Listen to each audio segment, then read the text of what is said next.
Hello everybody, my name is Ian Kirkpatrick. I'm an author, idiot, and loin streamer, and today we're going to be talking about the number 8 on the ALA's most challenged or banned books of 2021, Toni Morrison's The Bluest Eye. But before we get started in the review, couple of things. Number one, if you enjoy what I do here on the channel, please remember to like, share, and subscribe for more. Number two, if you would like to be featured on the channel, check out the links down in the description below. Number one way to be featured here is through Lemoy, which is the monthly prompt writing contest here, where I give you a prompt, you write a story that is inspired by or using the prompt, and then the first Monday video of the month is just everybody getting together in the greatness and the creativity of this community. The second way is if you're an indie author and you've got a book coming out or a book that is out or a couple of books that are out, submit your cover and your first chapter and they will be read here on the channel to hopefully help more readers find your work, because that's one of the hardest things out there with the flooded market, especially with the market being flooded with AI generated content. It's getting your thing seen. So hopefully it'll help people that are kind of just looking for something to listen to on the way to work find their next favorite book. Number three, if you would like to check out any of my books, they are all linked down in the description below, or you can get them at any of your favorite book places, including the library with request. So check those out. I hope you enjoy, if you have a good time, and get ready for the third book in the Bodymore series coming out later this year. Also, if there are any subjects that you would, or if there are any subjects or topics that you would like to see me cover on the channel, or you would like writing advice the way that I do it, I can't promise, like, I'm an idiot. I only know things or do things the way that I know or do them and can facilitate like conversation. But if you would like me to opine on something specific, there's also a link down below where you can submit things for possible future topics. I just like to serve people with what they're looking for and what I can help most with to the best of my abilities. So with that said, let's get into the topic. Okay, so if you've been around for a little while, I actually started doing a series this year that is going through the banned and challenged books list put out by the ALA, because there is a lot of conversation in the news and in social media circles about banned books, and a lot of misunderstandings, misconceptions, or just a lack of knowing what is in these books and why they're being discussed at all. And so I wanted to get inside and see what the books were about for myself, and then maybe facilitate some discussion for anybody else that has either read the books or hasn't read the books but is interested in knowing what the books are about. I don't say to trust me. If you feel like you need to double check anything that I'm saying, I highly recommend that you check out the books yourself. Or if you're interested in seeing the content in context, also go and check it out. I will never discourage people from checking out information themselves, but I still wanted to put a series together of doing this. So on the ALA's banned and challenged books list for 2021, they stated that this book was banned or challenged because it depicts child sexual abuse and was considered sexually explicit. For the 2022 reasons, it was challenged for depictions of sexual abuse, EDI content, claimed to be sexually explicit. We will find out that it is more than a claim. That's some dubious words. And it moved from position number 8 in 2021 to position number 3 in 2022. But to get to position number 3, all it needed was 73 challenges across the entire nation. So clearly not even that many people are challenging this. Just in case you were curious, this book was published in 1970, and we're going to get into exactly what it is. I don't see any student picking this book up for the fun of reading it. It's literary fiction more than anything. It's not a fun read at all. And that leads me to believe that this book was in curriculum somewhere, or is in curriculum somewhere. But that's why I would like to know where these books are being taken out of grade point reason, as well as location reason. Because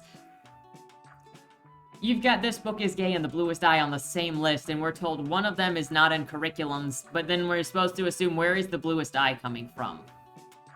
Anyway, let's get into the plot synopsis, and there are going to be quotes throughout to show you what is going on in the book at the time. So this opens with an angry, jealous rant about the make-believe projected neighbor's perfect life comparatively. There's so much resentment in this narrative that it shows just what the narrator sees that she doesn't have, that she thinks someone else has, but taken to an extreme, ending with all the words mashed together because of frustration. So it's just like, you slammed the sentence down on all caps with no spaces between everything to show more anger. Then switch over to talking about planting marigolds that didn't grow that year. But no one grew that year. But nobody's seeds grew that year. And a vague reference to how somebody named Piccola had been sexually assaulted by her father. Quote, "We had dropped our seeds in our own little plot of black dirt, just as Piccola's father had dropped his seeds in his own plot of black dirt. Our innocence and faith were no more productive than his lust or despair. What is clear now is that all of that hope, fear, lust, love, and grief, nothing remains but Piccola and the unyielding earth. Choli breedlove is dead, our innocence too. The seeds shriveled and died, her baby, too." So this book is separated into 4 sections that go through a year's worth of time, starting with autumn, and that's where we're going to begin. Open to the narration hanging out, waiting to bully some white... They won't bully her too bad, but they like pulling down her pants because they know it means that she's giving up something precious when she asks if they're going to pull her pants down, but they don't know what it is exactly that she's giving up. The adults around these kids all ignore and judge them for everything, including being sick. The narrator, who we now know is named Claudia, gets home from the coal mine sick, and her mom is callous and gives her Vicks for the pain and sickness. When she vomits, she's lectured for not vomiting in the right place. She's miserable and makes up that her mom hates the sickness and the weakness, not her. Like, her meanness isn't about hating her, but hating the sickness. Yet Claudia's sister is the one to take care of her when she's sick, and Autumn makes her think of someone who doesn't want her to die because it reminds her of her sister taking care of her. Now Mr. Henry comes in, and he's described as a roomer. His old living situation isn't working out anymore, so he's looking for something new. Gossiping happens about the neighbors all pretty much being different kinds of dysfunctional, and then Mr. Henry gets the rent rate of $5 every 2 weeks. The girls aren't introduced to him, just shown to the man in the same way that he is shown the rooms. The 2 girls are taken by this man and his magic tricks, but it's alluded that something is coming. Quote, "And while we waited for the coin to reappear, we knew that we were amusing Mama and Daddy. Daddy was smiling, and Mama's eyes were soft as they followed our hands wandering over Mr. Henry's body. We loved him. Even after what came later, there was no bitterness in our memory of him. A new little girl is now being brought into the house for a temporary living situation until her family can get it together. It sounds like a sort of foster situation. This little girl's name is Piccola. Both her parents are a mess right now." Claudia then goes on about how she hates Shirley Temple because Shirley Temple has what she doesn't have, specifically dancing happily with Bojangles. She's perfect. She's smiling. She talks about getting a doll for Christmas with blue eyes, and this doll, she figured, the adults around her thought represented her fondest wish, but she didn't want it because she didn't want children. Babies made her think of old age, and she was only interested in kids her age. Also, the baby doll was hard and not fun, and she hated being expected to sleep with it. Why not just not sleep? I didn't understand why she was complaining here. Instead of just not sleeping with it, just drop it on the floor. You don't have to sleep with it. She has so much resentment for this doll that she only thinks of dismembering it to go and look for the magic of why, like, other people like the baby doll that she doesn't like. Maybe she'll find the magic in pulling it apart. This is just making me think that she's putting too much thought into something that other people aren't putting that much thought into. Is it really a 9-year-old thinking this, or is it the resentment of someone older with the expectations of adulthood as a woman being thrust onto them as a child that then makes her want to destroy her own baby? Because this sounds like a lot of resentment to me. It's also kind of weird. I mean, I know that she hates the white baby specifically, but it's also kind of weird with how much she cares about Piccola's baby later. And she's like, oh, all of the adults want Piccola's baby to die, but me as an 11 or 12-year-old, however old Claudia is at the time, she's like, well, just to spite the adults, I want that baby to survive because it's a black baby, and she thinks that everybody hates that baby because that baby is black, but she's totally fine with destroying white babies specifically, and doesn't give any mind to the fact that Piccola's baby is an incest baby. And so that might be why the adults, don't want it. Quote, "I had only one desire, to dismember it, to see of what it was made, to discover the dearness, to find the beauty, the desirability that had escaped me, but apparently only me. Adults, older girls, shops, magazines, newspapers, window signs, all the world had agreed that a blue-eyed, yellow-haired, pink-skinned doll was what every girl child treasured. Here, they said, this is beautiful, and if you are on this day worthy, you may have it. I fingered the face, wondering at the single stroke eyebrows, picked at the pearly teeth stuck like two piano keys between red bowline lips, traced the turned-up nose, poked the glassy blue eyeballs, twisted the yellow hair. I could not love it, but I could examine it to see what it was that all the world said was lovable. Break off the tiny fingers, bend the flat feet, loosen the hair, twist the head around, and the thing made one sound, a sound that they said was the sweet and plaintive cry, Mama, but which sounded to me like a bleating of a dying lamb, or more precisely, our icebox door opening on rusty hinges in July. Remove the cold and stupid eyeball, and it would bleat still. Ah! Take off the head, shake out the sawdust, crack the back against the brass red rails, and it would bleat still. The gauze back would split, and I could see the disc with 6 holes, the secret of the sound, a mere metal roundness. She says she kept destroying the dolls and doesn't want to know why. And nobody asked her what she wanted for Christmas anyway, which was experience. She wanted the experience of the family that she wasn't getting. Instead of a plastic and fake tea set with tea parties and fake everything else, she hated literally everything that she was given because she didn't want things. She wanted a relationship with people. She very specifically hated and destroyed the white baby dolls, though. And then Claudia says that hatred went from the white baby dolls to the white girls because they got attention that Claudia didn't get, and she didn't understand why. She went from pristine sadism to fabricated hatred to fraudulent love because faking liking them brought her closer to what she wanted, which was to have what Shirley Temple had, or what she thought Shirley Temple had. Claudia's mother is now complaining about how much milk Piccola drinks, and Claudia's pretty sure that Piccola drinks so much milk because she likes looking at the Shirley Temple cups that she drinks from. Claudia's mom is pretty sure that the world is working against her to make her poor, especially since Piccola is drinking 3 quarts of milk all the time. She can't afford this. Mom's like, no one's ever come to check on the kids, so she doesn't even need this much food for real, though. Claudia and Frida, who is Claudia's sister, walk so that they don't have to listen to Mom anymore, and Claudia's thinking about how her mom sings so nicely because of the pain that she's been through. So she kind of looks forward to experiencing pain and tragedy since it's not only endurable, but sweet.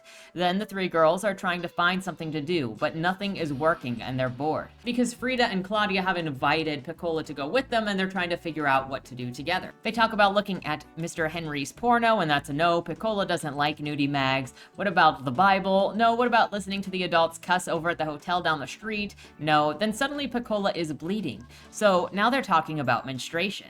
Frida orders Claudia to go inside to get water for Piccola, though when she gets back, Frida's mad because she wanted a bucket of water to clean the steps off with. Frida tells Claudia to clean the steps off, while Frida takes Piccola around the side of the house to pull her pants off and put a napkin on her. Their mom is alerted that the kids are out and back playing nasty. The girls get beat by Mama before she sees what they were doing and she apologizes. Mama bathes Piccola, and later when the girls are laying in bed with each other, they're feeling like Piccola is this sacred thing because she is ahead of them with puberty. Piccola asks if she can really have a baby now and then asks how it's done, and Frida says a man has to love you.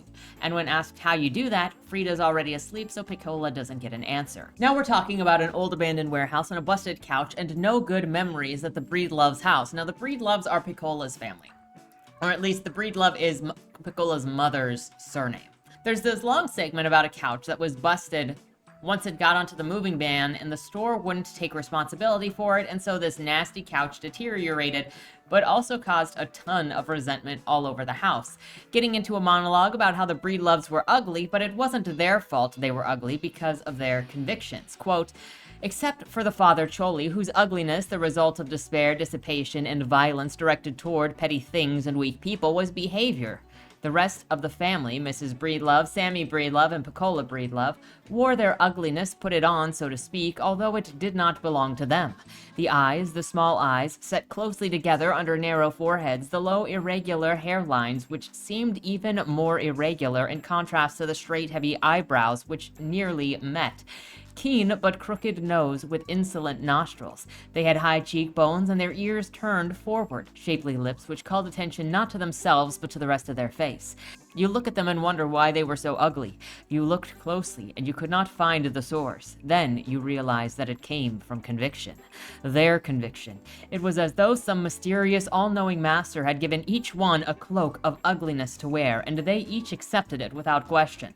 The master had said, "You are ugly people." They had looked about themselves and saw nothing to contradict the statement. Saw, in fact, support for it leaning at them from every billboard, every movie, every glance. Yes, they had said, "You are right." And they took the ugliness in their hands, threw it as a mantle over them, and went about the world with it, dealing with it each according to this way. Miss Breedlove handled hers as an actor does a prop, for the articulation of character, for support of a role she frequently imagined was hers.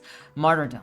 Sammy used his as a weapon to cause others pain. He adjusted his behavior to it, chose his companions on a basis of it, people who could be fascinated, even intimidated by it. And Piccola, she hid behind hers, concealed, veiled, eclipsed, peeping out from behind to shroud very seldom, and then only to yearn for the return of her mask. So it's at this point that I'm reading where I go, this story is more and more a story of resentment. These characters have made their feelings of rejection toward the world, their observations of the world around them, of their, not even their neighbors, because their neighbors are I think all of their neighbors are black, but there's still this story of resentment and anger towards white people and being told that they are rejected from this society, and everybody is angry and then wears it as either a weapon or an identity for martyrdom, and then using it as an excuse as to why their lives are the way that they are. So this is going to come into the title, The Bluest Eye, because Piccola genuinely feels like her life would be better and she would be without tragedy if she had blue eyes. Now, there's a problem with that in that people of any race can experience trauma. And so if you kind of just assume that a white person is not going to experience trauma because they are white, it's just a grass is greener sort of thing. And then you're going to feel resentment because you assume incorrectly that somebody does not suffer or have any complexities in their life because of the same immutable characteristics that you have. And then you just become envious of something that they were born with that doesn't even mean that they have a better life. But this is a real mindset. And so because of that, it's an interesting read for the mindset, but it is not a correct mindset. Going from here, there is a flashback to Piccola's house and what happened with her parents.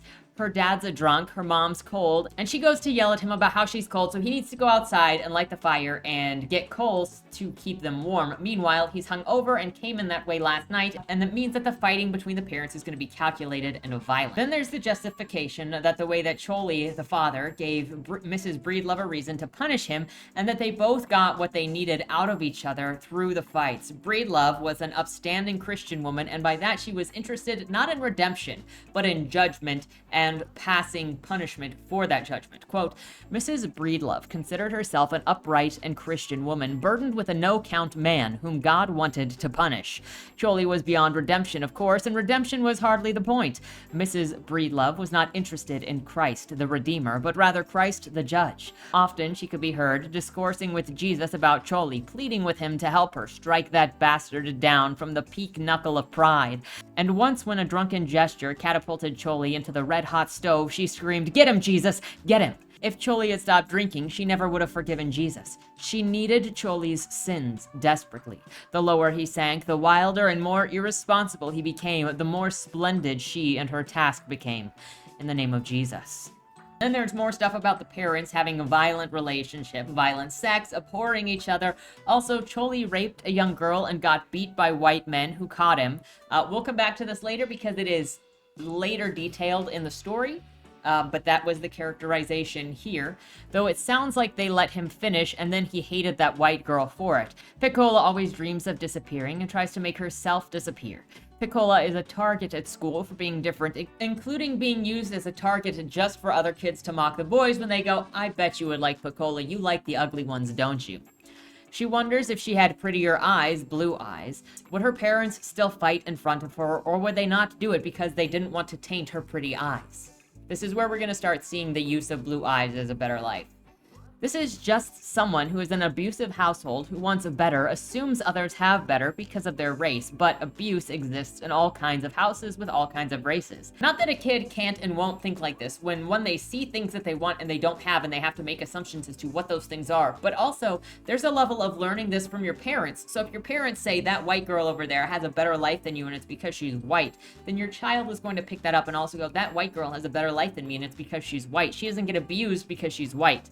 But that's also an assumption being made, which will then create resentment because you're experiencing something that you couldn't choose to have, and you're saying, well, that person over there was just lucky enough to be born outside of the abuse that I was born with because of not having blue eyes. At this point, Piccola prays for blue eyes, so like it'll correct her family issues. One thing to note here is in the way that the wish for blue eyes is sort of positioned that peace and love in Piccola's family is just as out of reach and impossible as her getting blue eyes, which is why that's kind of also comparable. At least that's something that I took away from this, is because she can't just wish and pray for bluer eyes. It's always going to be an impossibility. She can't just wish and pray that her family is going to love her, that she will feel love from her parents in this dysfunctional relationship. Both are completely out of reach, out of her control, and she's never going to get them, at least not in that way.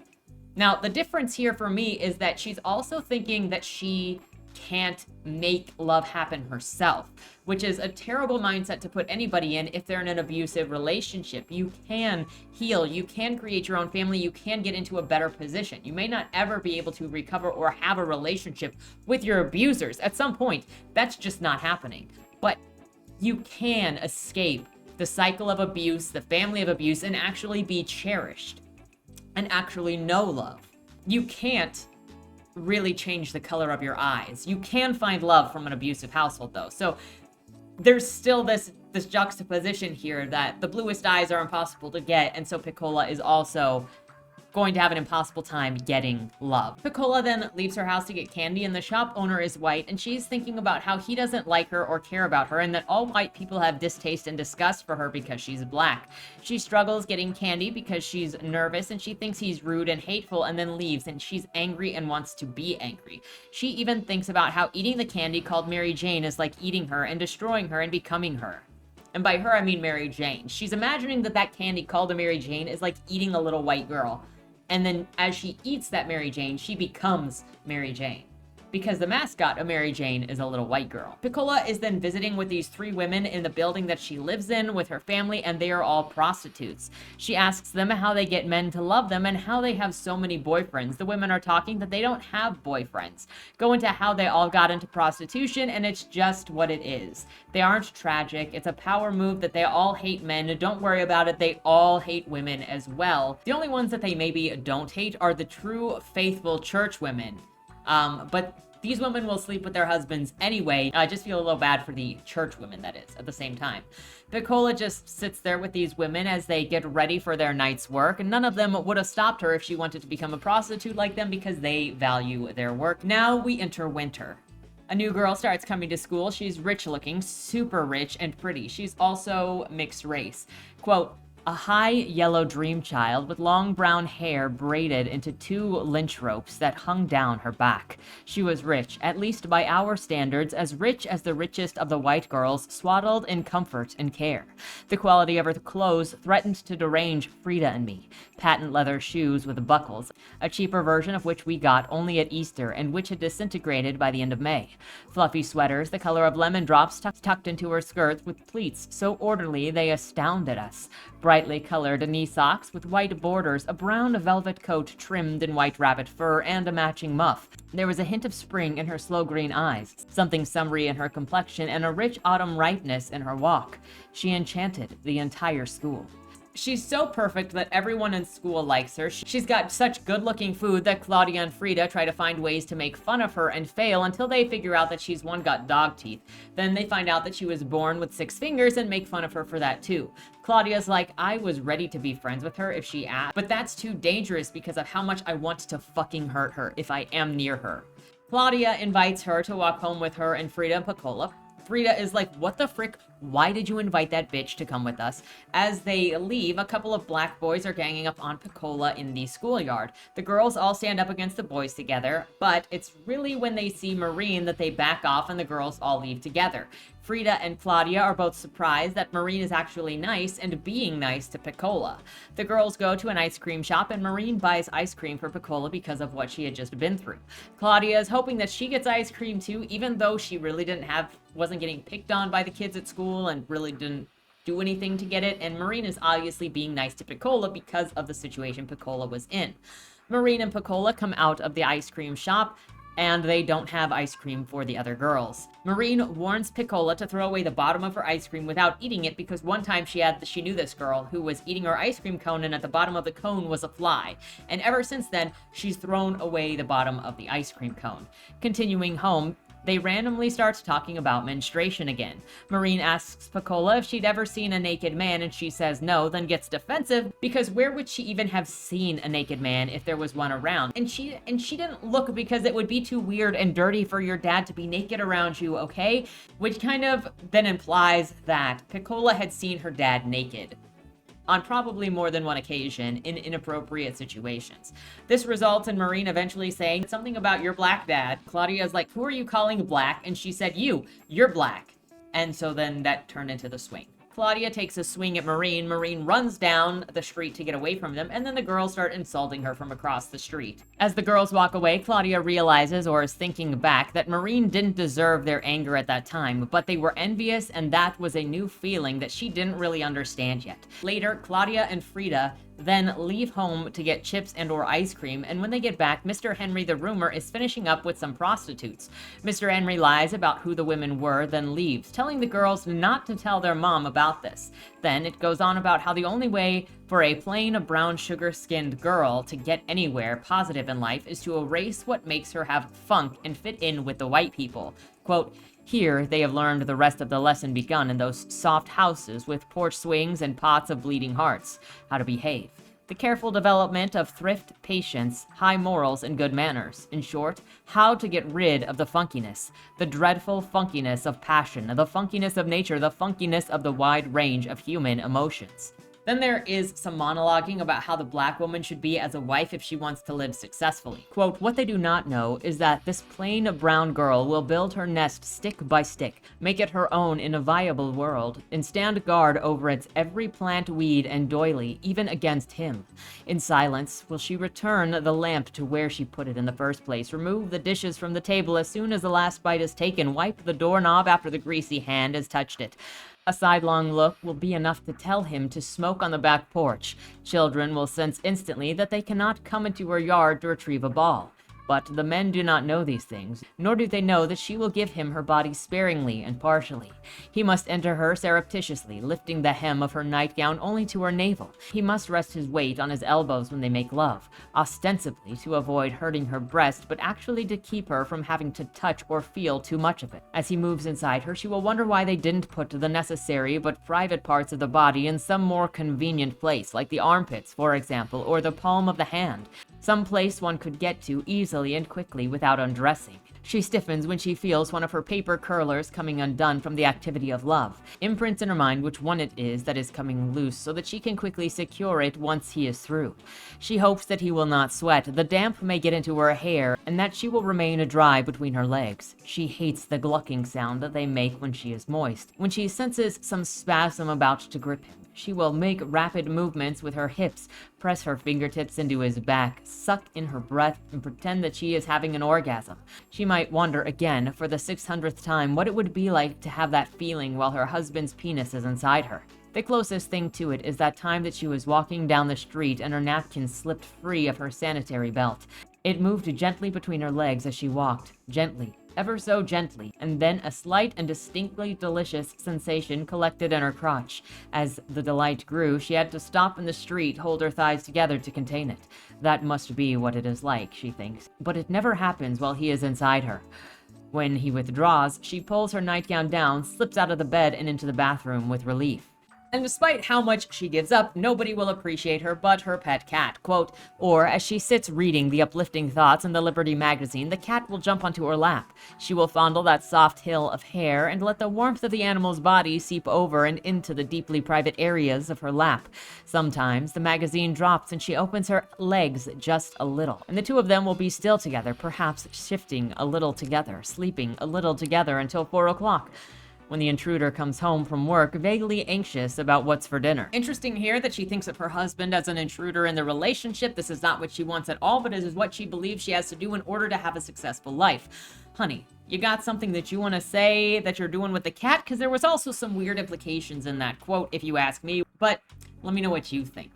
Is the cat a euphemism, possibly, for another housewife? The book also says that the cat will always know when the woman is pregnant first and that there's only one child, and now this woman has a name, Geraldine. I have no idea why we're ranting about this random woman's life right now. It feels like the author is just complaining about something unrelated to the story. As you go through the book, you will start to realize that it jumps around to different people without warning, and just gives you an entire exposition dump on their backstories, to just tell a non-linear story. There is no plot line in this book, by the way. It's kind of just trauma dumping for the most part, until the little girl gets raped and then everybody is looking at her because she got raped by her dad. So now it's going on about how mom curated Junior so specifically so that he wouldn't turn out like the bad black kids, and that he was supposed to look white and act white and only play with white kids, when all he wanted to do was shoot the shit with the other black kids at school.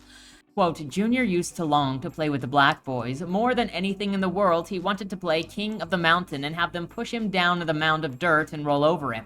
He wanted to feel their hardness pressed against him, pressed on him.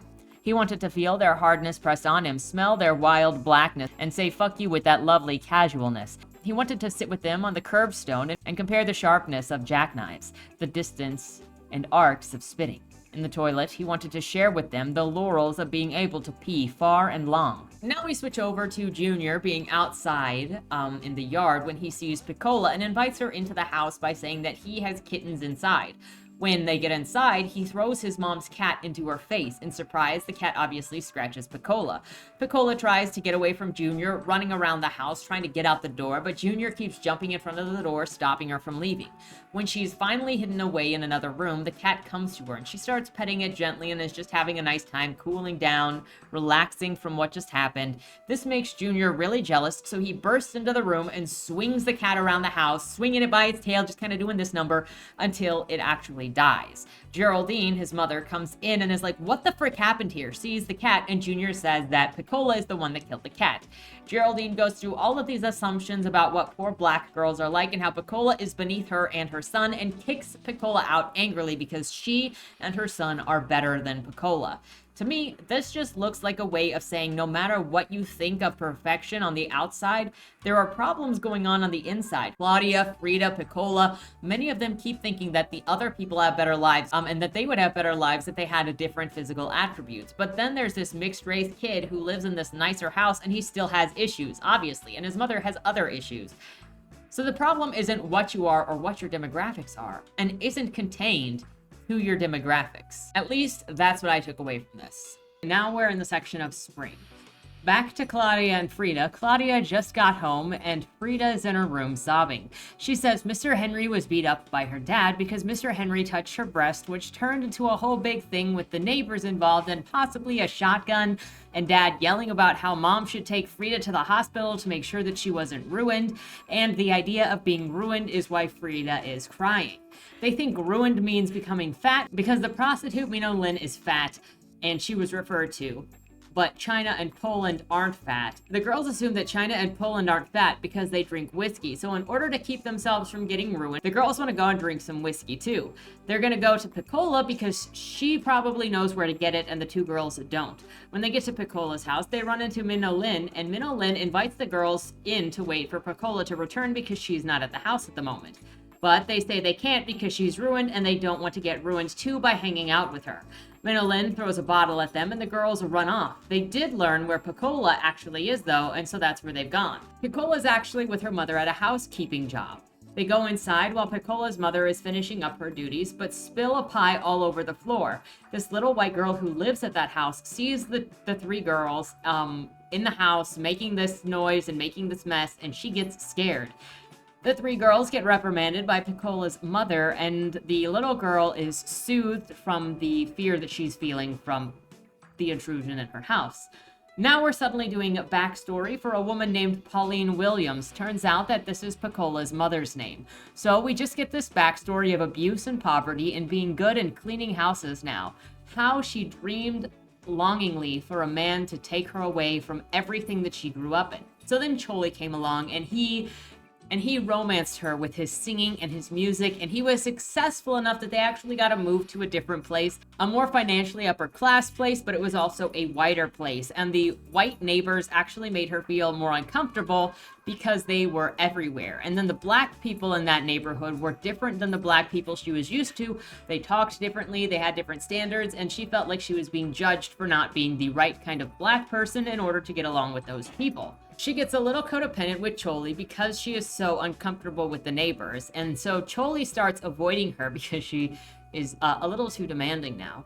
And she is mocked by the other black women that she has tried to befriend because she doesn't get up to par with what they are looking for in somebody like them. Because she's so uncomfortable with these people, she spends most of her time with Choli. Once Pauline gets pregnant, Choli starts drinking less, and things start to improve just a little bit. She's going to the movies and seeing white couples interact and getting jealous that her relationship isn't like theirs, those of the couples at the movies and those of the couples in the movies, because Choli just isn't doing that same relationship with her. So she starts resenting Choli for not treating her as well as the white men treat their white women. She gets into a fight with Choli and wants to kill him, but they keep going strong as a couple. First pregnancy bears her a son, and then she gets pregnant again, and this one gives her a girl. As she's pregnant with the girl, she cares more about her pregnancy and is a little more careful. While visiting doctors about the pregnancy, she complains about how the doctors give white women more attention, and it's because they vocalize their pain. She goes, "Just because I'm not complaining doesn't mean I don't feel the same pain. Why is no one giving me attention?" Quote, "I hurt just like them white women. Just because I wasn't hooping and hollering before didn't mean that I wasn't feeling pain. What'd they think? Just because I knowed how to have a baby with no fuss that my behind wasn't pulling and aching like theirs? Besides, the doctor don't know what he's talking about. He must never seed no mare fowl before. Who say they don't have no pain? Just 'cause she don't cry? 'Cause she ain't say it. They think she ain't there? If they looks in her eyes and see her eyeballs lolling back, see the sorrow look, they'd know." You could always just say that you're in pain. We apparently have not gotten far because in a lot of fiction geared toward women, the biggest issue in the relationship is continually that the woman doesn't say when she has a problem and the man does not read her mind. Akatar, I'm staring at you. After Piccola is born, Pauline pretty much starts changing herself to have virtues that are easy to maintain, fit in with church, work hard, look more like an ideal mother, and chastise her husband while begging God to free him from his addiction. She changes how she speaks and uses her husband as an example of what her kids should avoid becoming. Pauline starts ignoring her family and house for the rich white family of the Fishers because everything there was nice and everything at her house was run down and gross. She wanted to keep the beauty that she made in the other people's homes separate from her own so not to taint it because her family was a disaster area and she felt like it would ruin the clean and the perfection in that part of her life if she brought that home. She then starts teaching her children respectability and fear by beating them. She beat into her son a desire to run away, and she beat into her daughter the fear of growing up, people, and life. This then goes right into the first person's perspective of her laying in bed when her husband comes to lay beside her, and a detailed, explicit description of sex for no reason. It had nothing to do with anything that happened and just randomly clipped into this scene and the best orgasm that she ever had to the point that she saw rainbows. But Choli doesn't treat her like that anymore, and so she relies on God to take care of her now. Switch over to Choli's background story now about being abandoned by a railroad when he was just 4 days old. His aunt rescued him and beat his mother, then raised him while bragging about how she raised him after his mother ran away upon getting beat. He kind of hated being raised by his aunt, though, and sometimes wonders if it would have been better for him to die on the railroad since he is forced to sleep with his aunt sometimes for warmth and have to stare at her wrinkly breasts. Choli goes over a story about being at a church picnic with a man named Blue who held a bat over his head to pop open a watermelon for them. At this moment in time, as the man is holding the baseball bat over his head and slamming it down, he's thinking, is this what God looks like? No, God's a white man, and this man looks like the devil getting ready to spill guts of humanity for the black people to eat, and if blue is the devil, I prefer the company of the devil to the company of God. This tells me something about the low self-esteem that this character has for himself if he is comparing himself to the devil, if he's comparing other black people to the devil and saying that he prefers the devil while God is white. That says a really big thing about how this character views himself and views others, especially if he's thinking this man represents the devil and killing humans with his smacking the watermelon with his bat, and I prefer that company to the company of God. Think about what that is saying. Eventually, Aunt Jimmy dies, and there's a long segment about her illness and what all they did before she died of peach cobbler, though not without all the women coming together around Aunt Jimmy to reminisce on all of the pain that they've gone through. It complains about how everyone tells them what to do, but they're black children. No one in their life, that their husbands tell them what to do, their neighbors tell them what to do, their friends tell them what to do, but their children do not tell them what to do, so they appreciate their children more than anybody else in their community. No one appreciates them. Now they're old, but even so, their bodies were the ones that took care of everyone else, and nobody has appreciation for their bodies. Quote, they were old enough to be irritable when and where they chose, tired enough to look forward to death, disinterested enough to accept the idea of pain while ignoring the presence of pain. They were, in fact, at last, free. And the lives of these old women were synthesized in their eyes, a puree of tragedy and humor, wickedness and serenity, truth and fantasy. So is that telling me that, one, they're mixing real things with fake things, and then two, they're basking in their tragedy and their suffering, and they're kind of making that a virtue? Because that's what that sounds like to me. The older women chatter into the night, and Choli listens until he falls asleep. It was called Death by Peach Cobbler because one of the ladies had actually brought his aunt, because one of the ladies had actually brought his aunt Peach Cobbler to eat, and the next morning she was dead. The rest of this is about the fallout after the death, the funeral, and just sort of basking in the morose and depressing. At the funeral, he met some of his cousins, and one of them is named Jake. He had a special interest in Jake.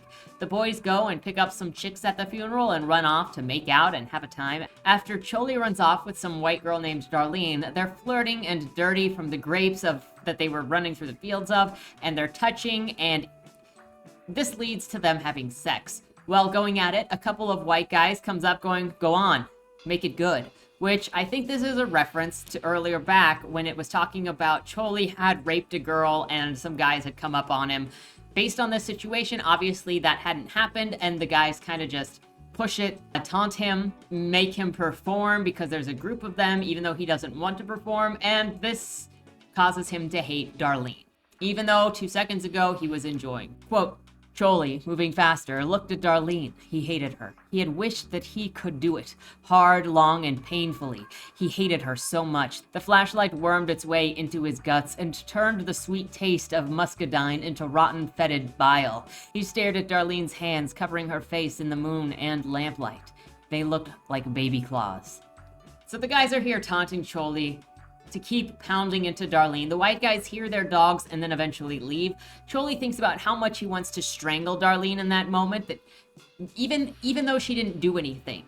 The purpose of this is because those 3 guys, there were more of them, they were stronger than him, so he couldn't actually take out his anger on them, but Darlene is smaller and single and a female, and so he can actually take his anger out on her because he can overpower her. After putting themselves back together, it starts raining, and so the 2 of them return to the funeral banquet. The next day, they're going through Aunt Jimmy's estate. No one's giving Choli the warmth that they had the day before at the funeral, and he's still thinking about how much he hated Darlene, specifically because the white guys were stronger than him, so he couldn't do anything about them. Quote, sullen, irritable, he cultivated his hatred of Darlene.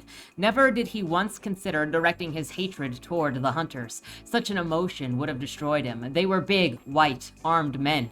He was a small, black, helpless. His subconscious knew what his conscious mind did not guess, that hating them would have consumed him, burned him up like a piece of soft coal, leaving only flakes of ash and a question mark of smoke.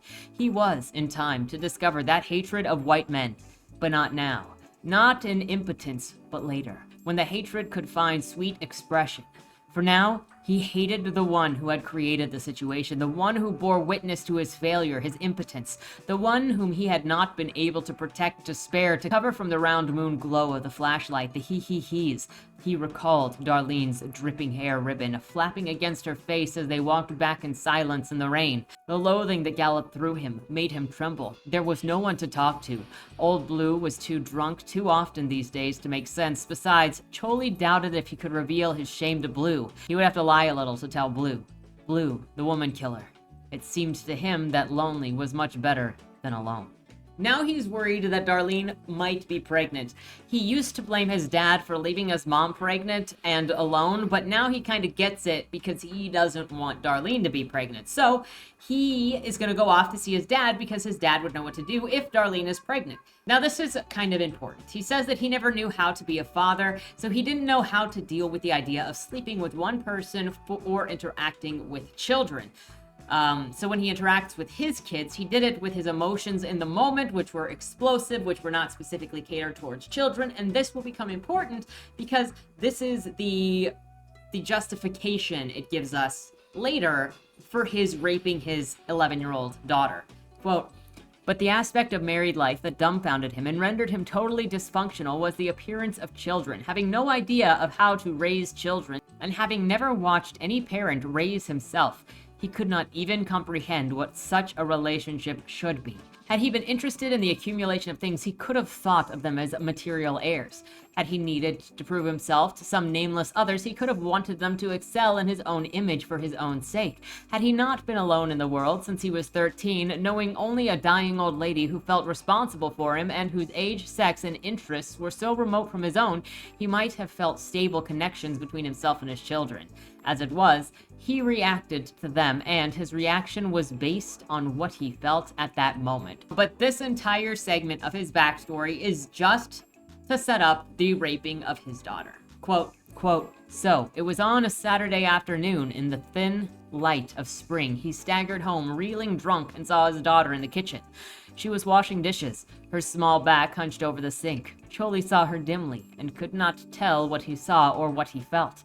Then he became aware that he was uncomfortable. Next, he felt the discomfort dissolve into pleasure. The sequence of his emotions was revulsion, guilty, pity, then love. His revulsion was a reaction to her young, helpless, hopeless presence. Her back hunched that way, her head to one side as though crouching from a permanent and unrelieved blow. Why did she have to look so whipped? She was a child, unburdened. Why wasn't she happy? The clear statement of her misery was an accusation. He wanted to break her neck, but tenderly. Guilt and impotence rose in the biblious duet. What could he do for her, ever? What give her? What say to her? What could a burned-out black man say to the hunched back of his 11-year-old daughter? If he looked into her face, he could see those haunted, loving eyes. The hauntedness would irritate him. The love would move him to fury. How dare she love him? Hadn't she any sense at all? What was he supposed to do about that? Return it? How? What could his calloused hands produce to make her smile? What of his knowledge of the world and of life could be useful to her? What could his heavy arms and befuddled brain accomplish that would earn him his own respect, that would in turn allow him to accept her love? His hatred of her slimed in his stomach and threatened to become vomit. But just before the puke moved from anticipation to sensation, she shifted her weight and stood on one foot, scratching the back of her calf with her toe. It was a quiet and pitiful gesture. Her hands were going around and around a frying pan, scraping flecks of black into cold, greasy dishwater. The timid, tucked-in look of the scratching toe. That was what Pauline was doing the first time he saw her in Kentucky, leaning over a fence, staring at nothing in particular. The creamy toe of her bare foot scratching a velvet leg. It was such a small and simple gesture, but it filled him then with a wondering softness. Not the usual lust to part tight legs with his own, but a tenderness, a protectiveness, a desire to cover her foot with his hand and to gently nibble away the itch from the calf with his teeth. He did it then and started Pauline into laughter. He did it now. The tenderness welled up in him, and he sank to his knees, his eyes on the foot of his daughter. Crawling on all fours toward her, he raised his hand and caught the foot in an upward stroke. Piccola lost her balance and was about to careen to the floor. Choli raised the other hand to her hip to save her from falling. He put his head down and nibbled the back of her leg. His mouth trembled at the firm sweetness of her flesh. He closed his eyes, letting the fingers dig into her waist. The rigidness of her shocked body, the silence of her stunned throat was better than Pauline's easy laughter had been. The confused mixture of his memories of Pauline and the doing of a wild and forbidden thing excited him, and a bolt of desire ran down his genitals, giving it length and softening the lips of his anus. Surrounding all of his lust was a border of politeness. He wanted to fuck her, tenderly. But the tenderness would not hold. The tightness of her vagina was more than he could bear. His soul seemed to slip down to his guts and fly out into her, and the gigantic thrust he had made into her then provoked the only sound she made, a hollow suck of air in the back of her throat, like the rapid loss of air from a circus balloon. When he's done, his wife sees him and his daughter standing there in the kitchen in the dubious position. Switch over to some nameless man who hates people so much that he wants nothing to do with them, but collects things. He also has some kind of sexual craving, but hates people enough to not want any sexual contact with them whatsoever. He becomes a dream interpreter for a job in order to witness human stupidity without having to get too involved. Quote, he could have been an active homosexual, but lacked the courage. Bestiality did not occur to him, and sodomy was quite out of the question, for he did not experience sustained erections and could not endure the thought of somebody else's. And besides, the one thing that disgusted him more than entering and caressing a woman was caressing or being caressed by a man. In any case, his cravings, although intense, never relished physical contact. He abhorred flesh on flesh, body odor, breath odor overwhelming him. The sight of a dried matter in the corner of an eye, decayed and missing teeth, earwax, blackheads, moles, blisters, skin crusts, all the natural excretions and protections of the body was capable of, disquieted him. His attentions, therefore, gradually settled on those humans whose bodies were least offensive, children. And since he was too diffident to confront homosexuality, and since little boys were insulting, scary, and stubborn, he further limited his interest to little girls. They were usually manageable and frequently seductive. His sexuality was anything but lewd. His prodigation of little girls smacked of innocence and was associated in his mind with cleanliness. He was what he might call a very clean old man. So this person was raised in a mixed family that believed in white superiority and was treated as treated anything that was less than white as being less.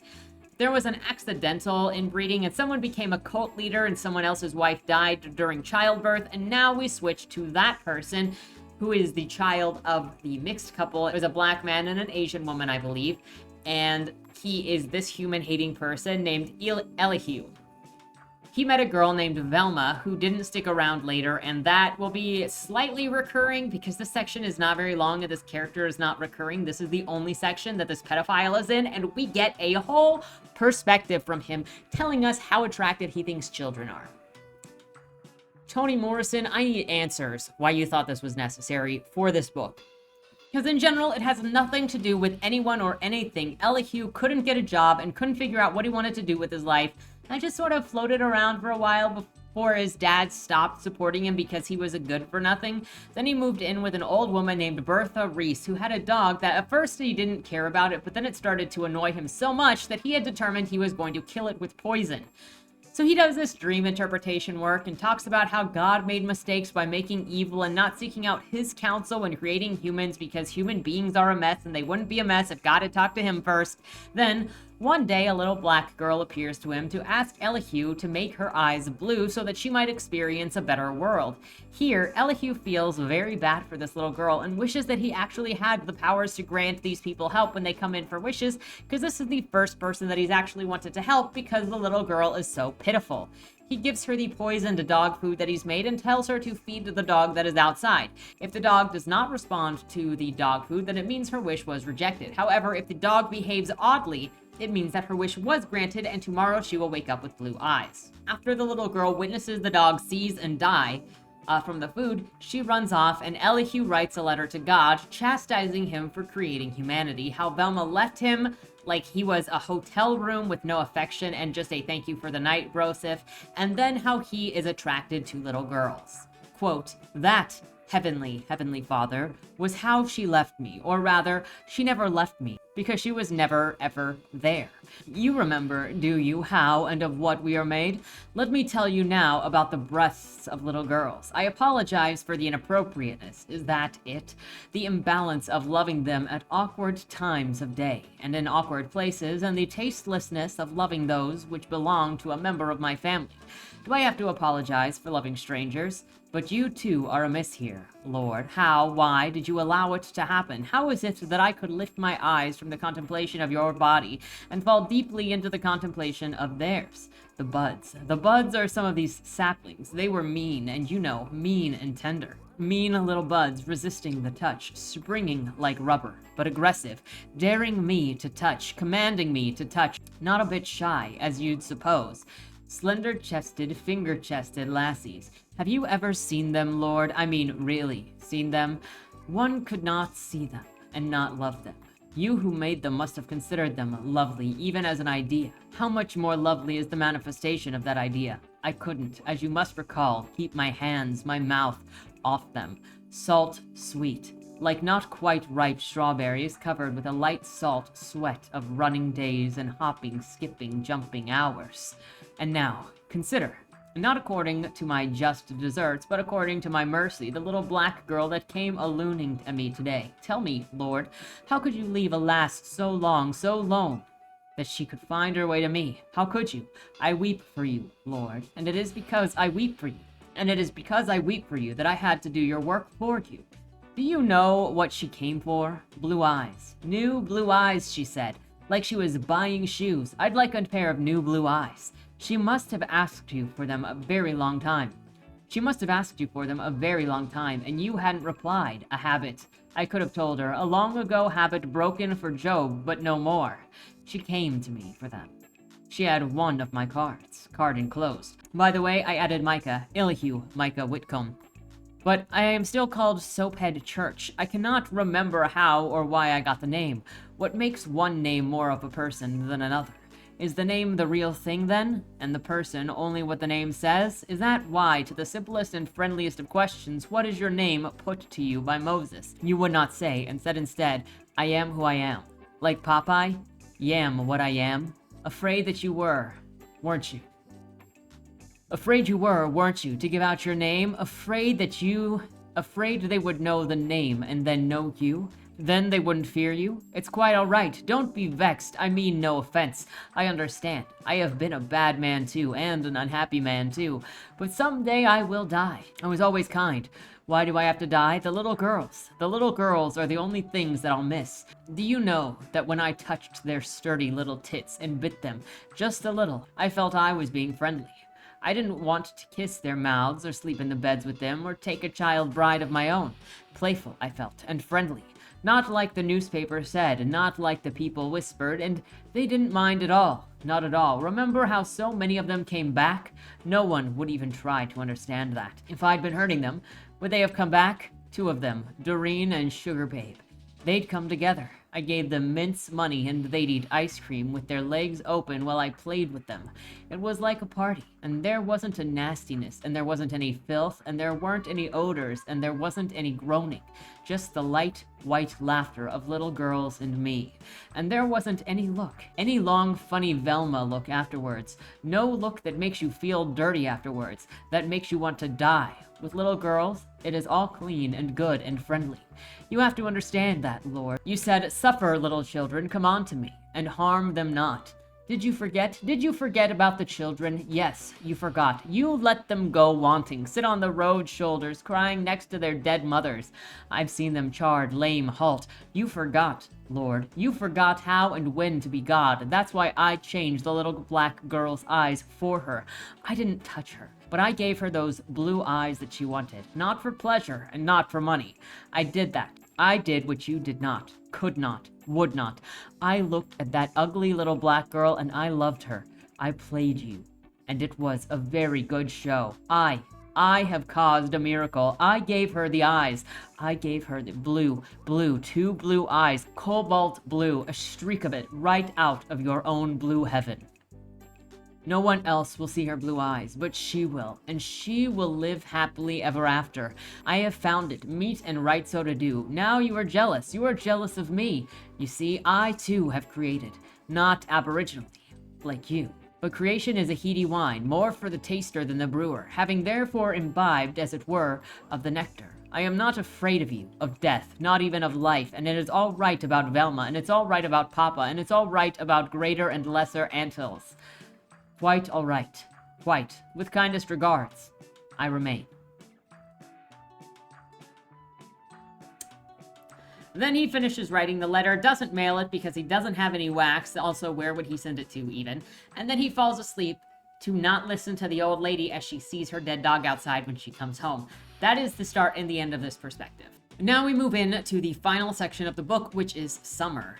Because we're in the I perspective, we're back with Claudia, and she is selling seeds and talking about planting seeds with the neighbors. While visiting different houses, the girls are invited inside for water while they're, selling those seeds. And so then they listen to the adults as the adults are gossiping.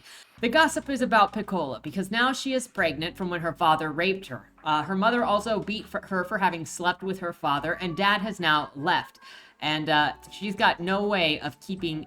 And they're all pretty sure that she is not keeping that baby. They're all saying that she probably wanted it, the sex from her dad. And they're questioning what she did to make it happen, why she didn't fight enough.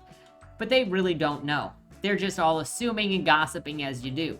The girls are disgusted listening to all the adults talk about how this baby is unwanted and should just be dead, and they assume that it's because the baby is black and not a white baby doll. So now, the two girls are like, we want that baby to live just out of spite of these women who hate the baby because it's black. They also go, I don't see the big deal with it being her father. Also, shouldn't she be happy that the baby's dad is also her dad? Because at least she knows who the father of the baby is, right? The girls determine that they will pray and plant the seeds that they have instead of selling them for money, because they want to use those seeds as sort of a tithing and pray for the baby to be born healthily and to survive, and to spite the older women.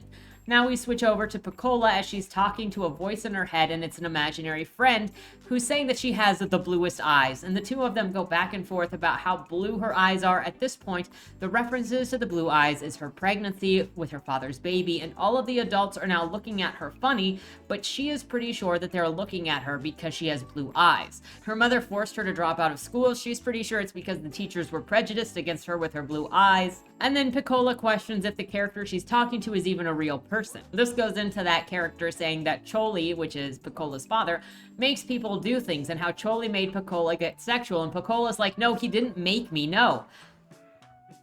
This also implies that there were more times that they were sexual together beyond this moment in the kitchen that was caught by Piccola's mother. But they also say good riddance to Choli for being gone, and they just go on for pages about how Piccola has the bluest eyes around, period, at all, and is obsessed with it, and that nobody else is allowed to have bluer eyes than her. She has to have the bluest eyes, and she starts panicking that she may not have the bluest eyes. The imaginary friend says that she needs to go right now, and Piccola goes, is it because my eyes aren't the bluest? The imaginary friend is like, no, I just need to go right now. And she goes, will you come back when I have the bluest eyes? And the imaginary friend is like, yeah, of course. Time skips some, and Piccola's baby is born and then dies shortly after birth.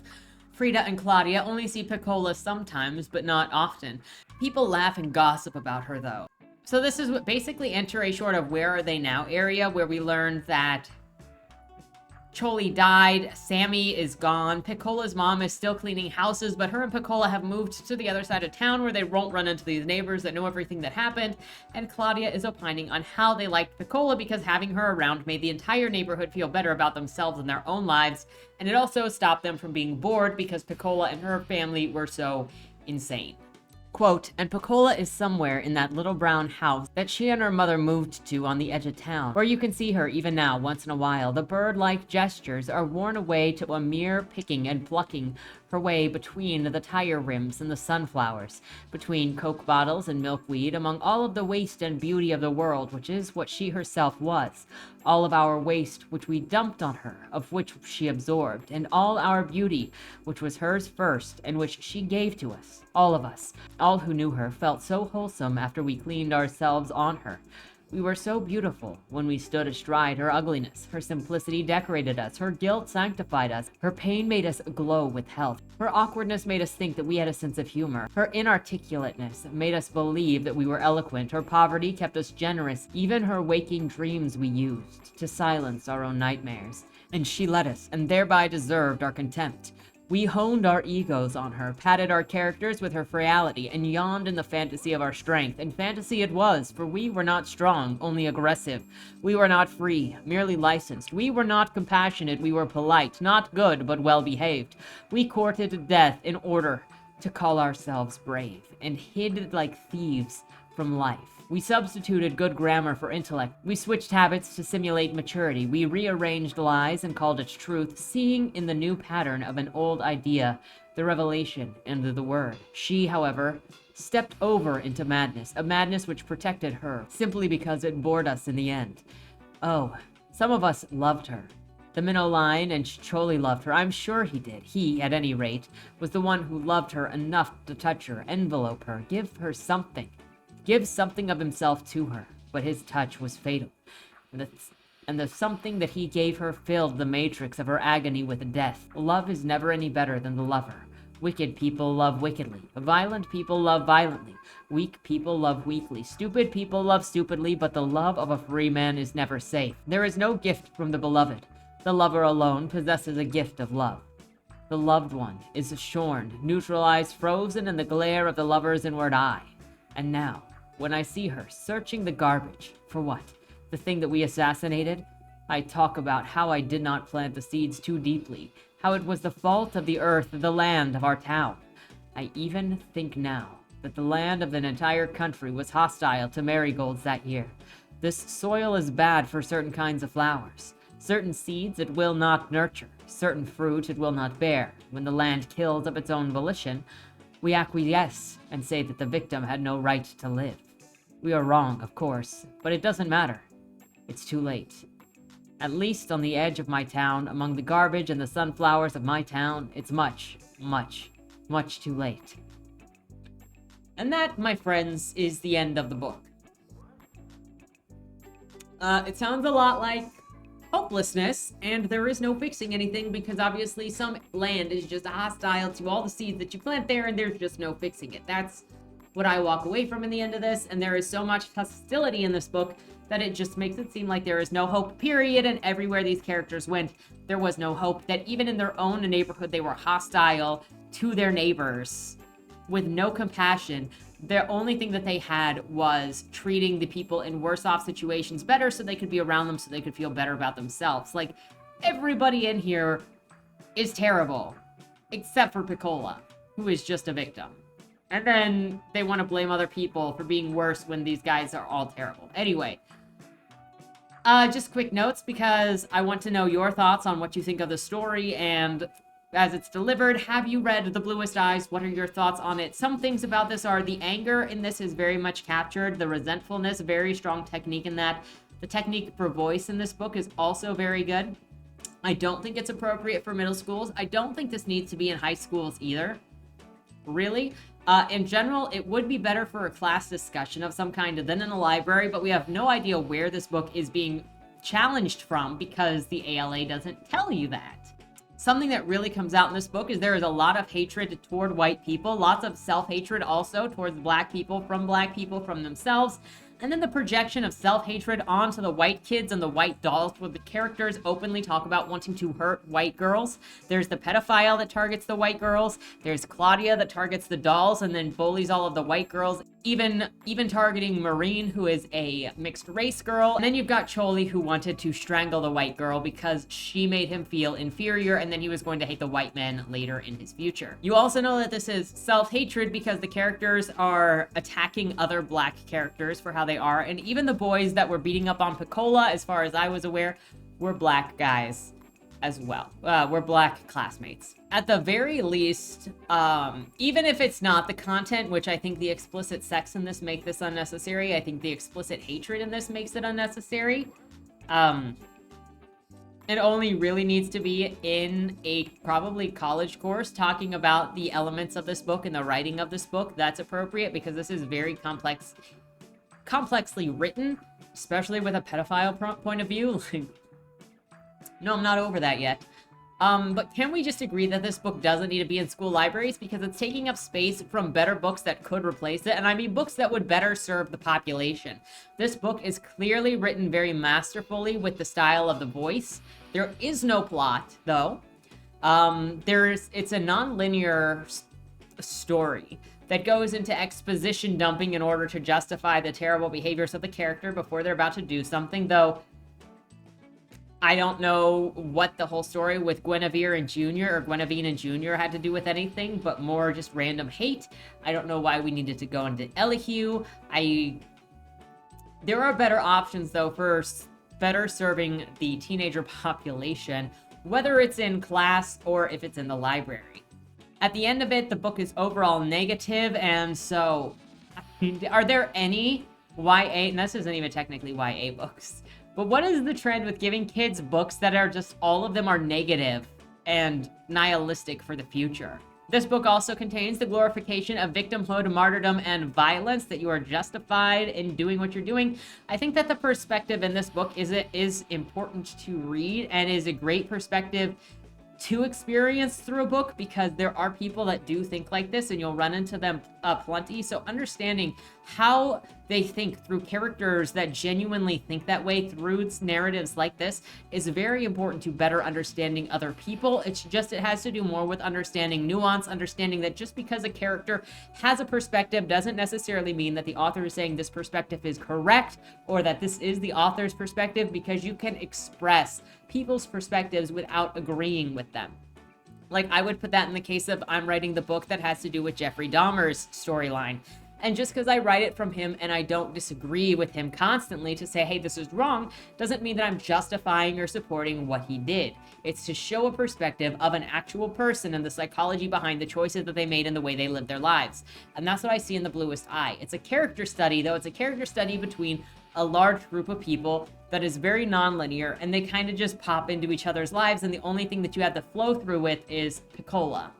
At the end of the day, for me, this book read more about internalized racism and how it's passed down within generations from parents to children and influenced by surroundings. So it's really, you alienate yourself, isolate yourself in certain communities, and then you kind of hype each other up, and this becomes the reality of something, because there is so much internalized hatred that even at the end of this book with Claudia, she's listening to the parents saying that the parents hate these children because they're Black, and the kids hate themselves because they're Black, to the point that Piccola is wishing for blue eyes and to be less Black. They hate Maureen because she is mixed race, and so she's got lighter skin.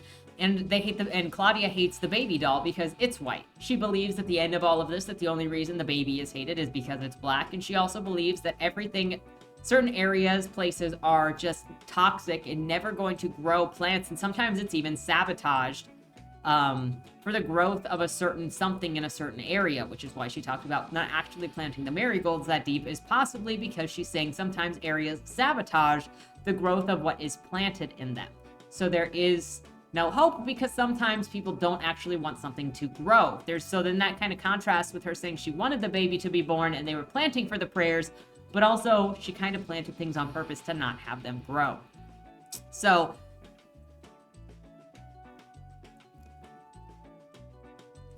that's the takeaways that I have from this. Again, this was number 7 and then number 3 on the last 2 years of the ALA's challenged or banned a books list to remove it from schools. What schools? We don't know. Do you think that this is appropriate book for anybody in middle school or high school? What ages do you think it's appropriate for? Do you think it's fair to ask for this book to be removed and to switch it out for something else in the curriculum? Or do you think that this book is imperative to have in every curriculum or library all the time?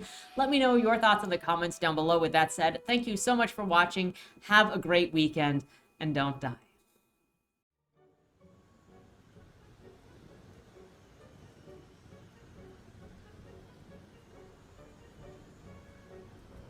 The only people who should come are those who want to meet their monsters. If this is what Agatha wants, I don't know how we can even dispute it. I change lives, baby. And I end them. Sweetheart, no bargains hold. Only fools know restraint. Only losers lose! I've been under the knife so many times, I'm practically immune to it. If your scissors are dull, may I recommend sharpening them with leather? I think I hit you. Mima says I must have a guardian angel. To enter the ring but abstain from playing is suicidal. Your virtue makes you nothing but a liability. You're gonna die. You're gonna die. You're gonna die.